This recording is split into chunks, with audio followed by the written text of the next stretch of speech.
जो भी स्टूडेंट 2026 में एमएससी बॉटनी से करना चाहते हैं उनके लिए हमारा आज का ये वीडियो बहुत इंपॉर्टेंट होने वाला है, क्योंकि आज के इस वीडियो में मैं आपको बताऊंगा कि आपके जो बॉटनी का सिलेबस है वो क्या है, उसमें कितने पेपर हैं, कुल कितने नंबर के पेपर हैं।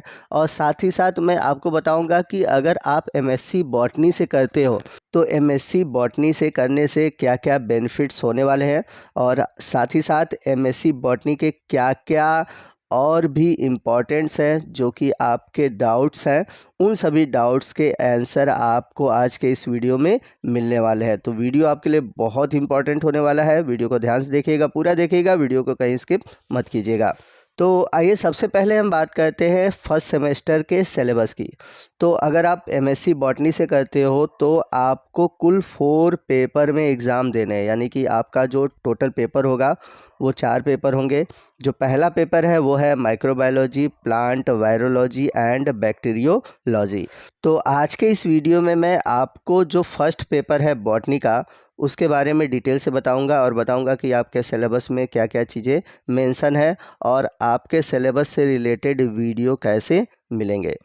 और फर्स्ट पेपर के बाद अगर हम बात करें सेकंड पेपर की, तो सेकंड पेपर है माइकोलॉजी, यानी कि इसमें आपको फंजाई से जुड़ा हुआ पढ़ना है। पेपर थर्ड है फाइकोलॉजी एंड लाइकेन, यानी कि एल्गी और लाइकेन के बारे में जानना है। और जो फोर्थ पेपर है वो है ब्रायोफाइट्स। और पांचवा जो आपका है पेपर है एक तरह से वो है प्रैक्टिकल पेपर, जो कि 100 नंबर्स से होंगे।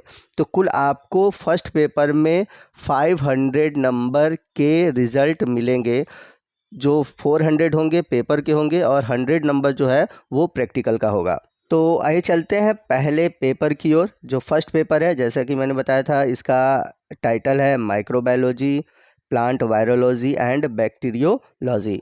तो यहाँ पर आप माइक्रोबायोलॉजी से जुड़े हुए जितने भी वायरस हैं, बैक्टीरिया हैं, इनके बारे में डिटेल से पढ़ेंगे। और कुछ जो आपके सिलेबस है वो आपके बीएससी फर्स्ट ईयर का जो सिलेबस है उससे आपको मिलता जुलता दिखाई देगा। यहाँ पर मैं आपको क्लियर कर दूं कि आप एमएससी में जो भी पेपर पढ़ोगे उसमें कुल आपको 4 यूनिट देखने को मिलेंगे। तो यहाँ पर अगर हम पहले यूनिट की बात करें तो पहले यूनिट में आपको पढ़ना है plant virus classification, structure, transmission और डिटेक्शन। तो यूनिट 1 में और भी टॉपिक है, जैसे कि वायरस के नामांकलेचर, उसके क्लासिफिकेशन। तो यहाँ पर जो आप नामांकलेचर पढ़ेंगे वायरस का, वो प्लांट वायरस से जुड़ा हुआ पढ़ना है, क्योंकि आप बॉटनी पढ़े हैं तो प्लांट वायरस से रिलेटेड ही टॉपिक आपको पढ़ने हैं। इसके बाद आपको पढ़ना है range of plant virus particle and its genomic organisation. तो प्लांट वायरस के जो जीनोमिक ऑर्गेनाइजेशन है, यानी कि उनमें कैसे जीन होते हैं, उनके बारे में बताना है। फिर उसके बाद नेचर ऑफ प्लांट वायरस के नेचर क्या होते हैं, उनके मार्फोलॉजी, एनाटॉमी और जो बायोकेमिकल चेंजेस होते हैं जब वायरस प्लांट पर अटैक करता है, उसके बारे में भी आपको डिटेल से पढ़ना है। इसके अलावा आपको पढ़ना है transmission of plant viruses and their relationship with vectors, यानी कि जब वायरस अटैक करता है तो वेक्टर पर क्या क्या चेंजेस होते हैं, इन सभी टॉपिक के बारे में भी आपको पढ़ना है। इसके बाद आपको पढ़ना है purification and electron microscopy of viruses, यानी कि आप वायरसेस को कैसे अलग कर सकते हैं। यानी कि आप प्यूरिफिकेशन कहने का मतलब कि आपको आइसोलेट करना है वायरस को, जैसे कहीं इन्फेक्टेड पार्ट है वहाँ से कैसे आइसोलेट करेंगे, उसका तरीका क्या है। इसके अलावा जो इलेक्ट्रॉन माइक्रोस्कोपी के थ्रू आप इसको कैसे देख सकते हैं। फिर वायरस डिटेक्शन, सेरोलॉजी। फिर इसके अलावा आपको पढ़ना है न्यूक्लिक एसिड हाइब्रिडाइजेशन मेथड। तो ये सभी जो टॉपिक हैं आपको यूनिट फर्स्ट में पढ़ने हैं। और यहाँ पर मैं आपको एक इम्पॉर्टेंट इन्फॉर्मेशन दे दूँ कि आपका जो एमएससी बॉटनी है, अगर आप इस टॉपिक से रिलेटेड, मतलब आपके एमएससी बॉटनी से रिलेटेड हर पेपर के वीडियो चाहते हैं तो मैं आपको वीडियो प्रोवाइड कराऊंगा, और साथ ही साथ पीडीएफ और प्रीवियस ईयर के पेपर भी आपको मैं प्रोवाइड कराऊंगा।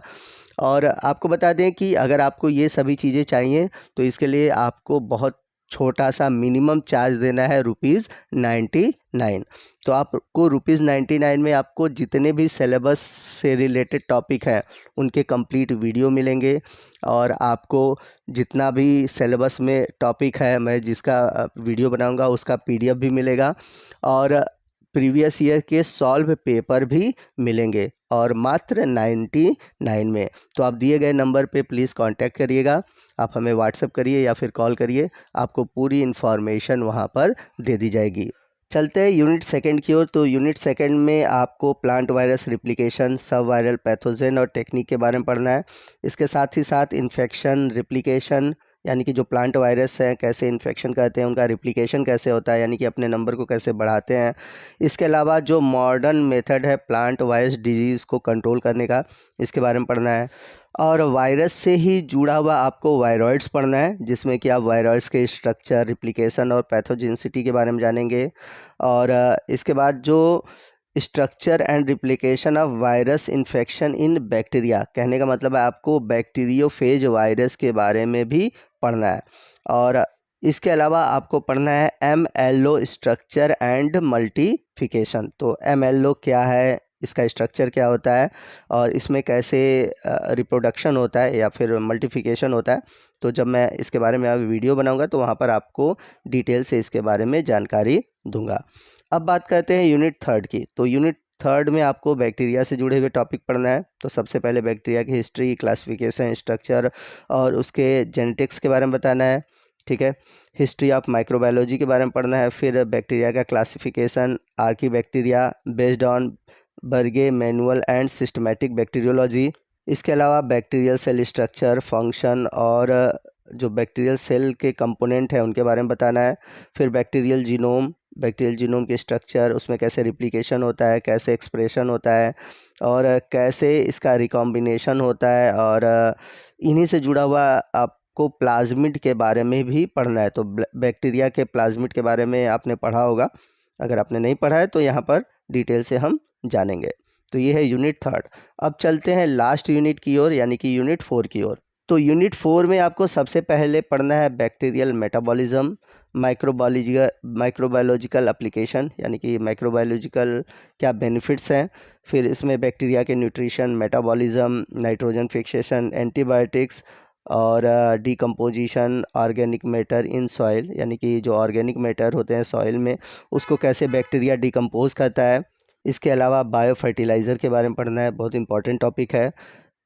फिर इसके अलावा आपको पढ़ना है micro organism of food processing. तो मतलब कि कहने का मतलब है कि जो माइक्रोबायोलॉजिकल एप्लीकेशन है वो पूरे टॉपिक पढ़ना है, जैसे कि फूड प्रोसेसिंग, चीज़, बटर, मिल्क, ब्रेड, ये सब कैसे बनते हैं। इसके अलावा जो माइक्रोबायोलॉजी का बायोटेक्नोलॉजी में क्या बेनिफिट्स है, कैसे बेवरेज बनाए जाते हैं, अल्कोहल का प्रोडक्शन होता है, ऑर्गेनिक एसिड, विटामिन, एंजाइम।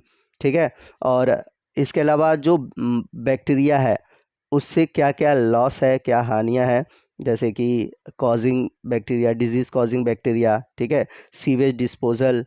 तो ये सभी टॉपिक आपको यूनिट 4 में पढ़ना है। तो ये था यूनिट 4 और ये था टोटल फर्स्ट पेपर का सिलेबस। इसके बाद जो सेकंड पेपर है वो है माइकोलॉजी यानी कि फंजाई से जुड़ा हुआ टॉपिक है। तो फर्स्ट पेपर तो आपको आई होप समझ में आ गया होगा कि फर्स्ट पेपर में आपको क्या क्या चीज़ें पढ़नी है और सेकंड पेपर में क्या क्या टॉपिक है। तो ये सभी टॉपिक हम अगले वीडियो में डिस्कस करेंगे। तो आपके एमएससी बॉटनी में जितने भी पेपर हैं सभी पेपर के सिलेबस का अलग से वीडियो आपको मिलेगा। अब यहाँ पर हम बात करते हैं कि अगर आप एमएससी बॉटनी से करते हैं तो इसके क्या क्या बेनिफिट्स होने वाले हैं। तो यदि आप टीचिंग और एकेडमिक में कैरियर बनाना चाहते हैं तो आपको स्कूल टीचिंग, जैसे कि आप बीएड कर लेते हैं उसके बाद देख सकते हैं टीजीटी पीजीटी के एग्ज़ाम, ठीक है, या फिर आप नेट पीएचडी करके कॉलेज लेक्चरर बन सकते हैं, असिस्टेंट प्रोफेसर किसी यूनिवर्सिटी में बन सकते हैं। इसके अलावा जो रिसर्च अपॉर्चुनिटी होने वाली है जैसे प्लांट जेनेटिक्स में, मेडिकल प्लांट्स में, टिश्यू कल्चर में, प्लांट बायोटेक्नोलॉजी में, या फिर जो इन्वायरमेंटल साइंस है जैसे कि इकोलॉजी है, तो इनमें आप अपना कैरियर बना सकते हैं। वहीं अगर आप बात करें गवर्नमेंट जॉब की तो जैसे कि फॉरेस्ट डिपार्टमेंट में जॉब आते हैं, एग्रीकल्चर, रिसर्च या इन्वायरमेंटल। इसके अलावा अगर यूपीएससी की या फिर स्टेट पीसीएस एग्ज़ाम की बात करते हैं, बॉटनिकल सर्वे जॉब है, तो ये सभी जो गवर्नमेंट जॉब हैं वो बॉटनी सेक्टर में प्रोवाइड कराते हैं। तो ये बॉटनी, अगर आप बॉटनी एमएससी से करते हो तो गवर्नमेंट जॉब में बहुत सारे अपॉर्चुनिटी आपके लिए खुल जाती है। और अगर आप बायोटेक्नोलॉजी में कैरियर बनाना चाहते हैं तो बायोटेक्नोलॉजी में भी बॉटनी से रिलेटेड कैरियर है। तो आप एमएससी बॉटनी करने के बाद अगर बायोटेक्नोलॉजी में जाते हैं तो फार्मास्यूटिकल कंपनी है या फिर जो बायोटेक्नोलॉजी लेबोरेटरीज़ है, फर्टिलाइज़र इंडस्ट्री है, सीड से जुड़ी हुई जो कंपनियां हैं, तो वहाँ पर भी आपको जॉब और अपॉर्चुनिटी मिल सकती है। तो ये अलग है थोड़ा सा, इसमें आपको ध्यान देना होगा।